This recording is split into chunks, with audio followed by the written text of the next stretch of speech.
Hello guys, നമ്മളിപ്പം വന്ന Wellington ലേക്കിലേക്കാണ്. അപ്പം എല്ലാവർക്കും മാധൂസ് ബ്ലോഗിലേക്ക് സ്വാഗതം. ഇവിടുന്ന് എങ്ങോട്ട് നോക്കിയാലും പലതരത്തിലെ പൂക്കളാണ് കാണുന്നത്. ചെണ്ടുമല്ലി പൂവുണ്ടായിരുന്നു, കടലാസ് പൂവുണ്ടായിരുന്നു, പേരറിയാത്ത കുറെ പൂക്കൾ. ഊട്ടിന്റെ പ്രത്യേകത തന്നെ ഇതാണ്, നിറച്ചും പൂക്കളാണ്.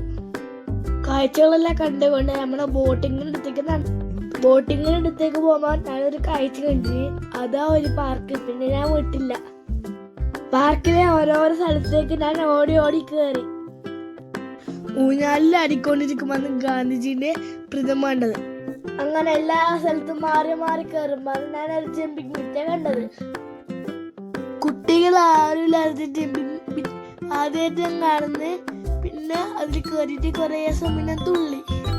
കൂടെ കളിക്കാൻ ആരും ഇല്ലെങ്കിലും പക്ഷെ ബാക്കിയെല്ലാം സൂപ്പറാണ്. കൂട്ടുകാരും കൊണ്ടെങ്കിൽ കുറച്ചും കൂടി രസം ഉണ്ടായിരുന്നത്. വെല്ലിംഗ്ടൺ ലേക്കിന്റെ ചുറ്റുമുള്ള കാഴ്ചകളെല്ലാം കണ്ടതിന് ശേഷം നമ്മൾ ബോട്ടിങ്ങിന് പോയി. താറാവിന്റെ മുഖമുള്ള ബോട്ടിലാണ് നമ്മൾ പോകുന്നത്.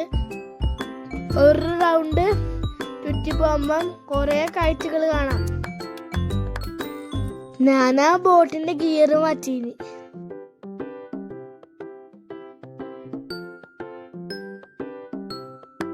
ഞാൻ വെള്ളത്തിലേ പോകുമ്പോ നിറച്ചും വയലറ്റ് കളറ് കടലാസ് പൂ ഉണ്ടായിരുന്നു. അതിന്റെ താഴേക്ക് കുറെ അരയണ്ണം നീന്തി കളിക്കുന്നുണ്ട്. ഞാൻ അരയണ്ണത്തിന് ആദ്യമായിട്ടാ കാണുന്നത്. അതുകൊണ്ട് ഞാൻ ബോട്ട് സ്ലോ ആക്കിയിട്ട് അരയണ്ണത്തിന്റെ കളി നോക്കി നിന്നു.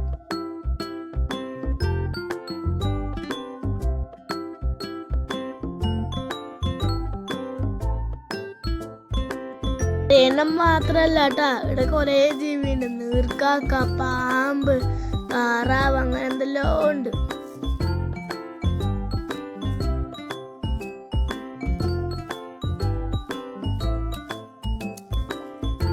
ബോട്ടാടെ എത്താനാകുമ്പോ എനിക്ക് മനസ്സിലായി ഇത്ര നേരം ചവിട്ടിയത് അച്ഛനാണ്.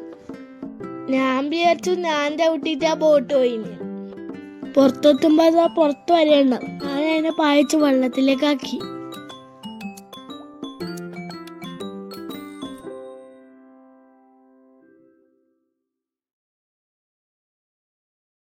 അത് നീന്തി പോകുന്ന കാണുമ്പോ എനക്കൊന്ന് നീന്താൻ കൊതിയായിട്ടാ.